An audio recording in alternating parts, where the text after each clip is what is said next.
The rising rivers in Central and Southern Belize have posed an immediate threat to communities' lives and properties along the banks. And as the rain persists and rivers swell, the dangers of the floodwaters can go way beyond the banks of the waterways. When we have flooding situation and the floodwaters come up, then these water sources could potentially get flooded over with this water, and we could have some of this flooded water which contains a lot of debris, sediments, bacteria, and so on. And these could then enter into the well, causing the well to become contaminated, hence the risk for people who would drink that water to potentially become sick. Anthony Flowers is a water analyst with the Ministry of Health.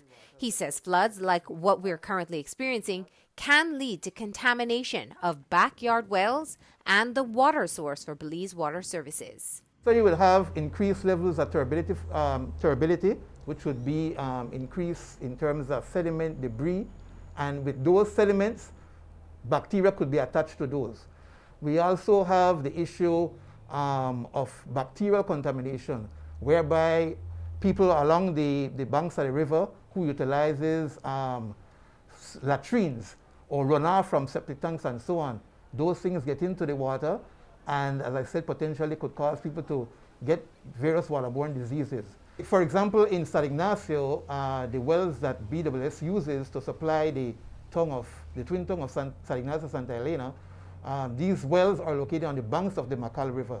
And as we know right now, the waters continue to rise in that area, and so we have the possibility now of these waters covering over these wells and potentially could impact the quality of water coming from these wells.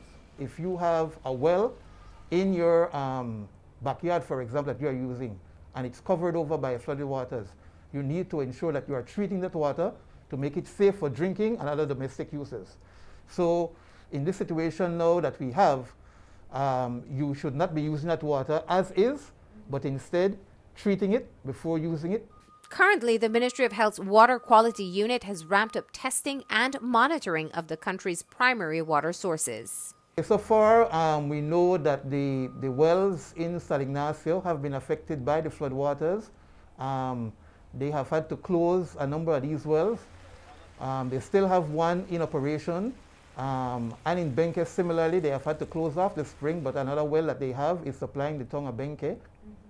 And so we have other areas as well that have rural water systems in some of these villages in the Stan Creek and Toledo district that we also will have to monitor to ensure that if the well source for these systems become compromised, then there will be a need for people to start treating that water before they utilize it.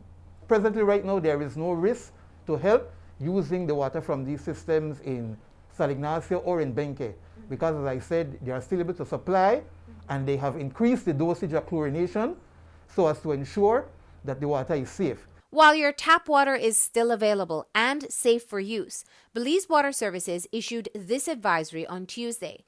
It asks customers to store a safe water supply to last for 3 days. The advisory explains that the flooding poses a risk for damage as well as contamination. Flowers offers some tips on how to store a safe emergency water supply. In terms of storing your water, you want to ensure that you are using a clean container to put your water in. And so you need to ensure also that the water container that you'll be storing your water is covered at all times. And importantly as well, you want to treat that water before you store it. So we can boil the water, for example, where you would put the water on the stove and allow it to come to that rolling boil where you see the bubbles popping up, and you allow it to stay at that stage for at least 1 minute before it is safe for you to use. You allow it to cool, and then you store, as I said, always in a clean, covered container. You also have the option of treating the water with the regular or the scented bleach, where you would add half a teaspoon of bleach to every 5 gallons of water. Allow it to stand there for half an hour before the water is safe for use. Lastly, be on the lookout for contaminated water. Here are some of the signs of contamination. Sometimes the water will take on an additional smell. So smell, appearance as well. The water would look very dirty, very turbid, that sort of thing. So those are signs that people can look at. So increased turbidity, the water is cloudy, as well as the smell. Then yes, they know that, you know what, I need to take some precaution in order to make this water safe before I utilize it.